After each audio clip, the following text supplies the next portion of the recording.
do landlords legally have to provide reasonable accommodation to tenants?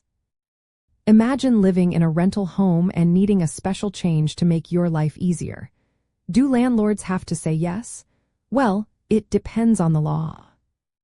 Federal laws like the Fair Housing Act, the Rehabilitation Act, and the Americans with Disabilities Act requiring landlords to make reasonable accommodations for tenants with disabilities.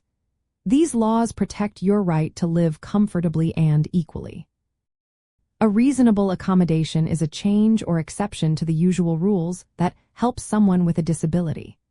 For example, if you need a service or emotional support animal in a no-pets building, the landlord must allow it.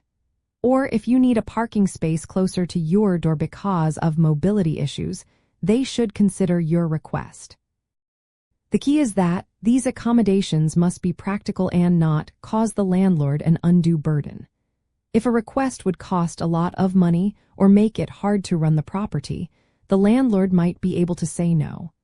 But they cannot refuse just because they think the disability is not real or because of stereotypes. Landlords are not required to pay for modifications, but tenants can make changes like installing grab bars or ramps at their own expense. Sometimes, landlords ask tenants to restore the property to its original condition when they move out, unless the change benefits everyone. To qualify for an accommodation, you need to have a disability as defined by law. There must be a clear link between your disability and the change you are requesting. For example, if you have a mobility impairment and need a ramp, that makes sense. But a landlord cannot deny your request just because they are worried about other tenants or think it's inconvenient.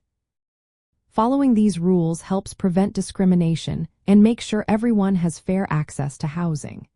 If a landlord refuses a reasonable accommodation without a good reason, it could be a violation of federal or state laws. So, in simple terms, yes, landlords do have to provide reasonable accommodations to tenants with disabilities unless doing so would cause a significant hardship or change the fundamental nature of the housing. This law is there to help make sure all tenants can live comfortably and equally in rental homes.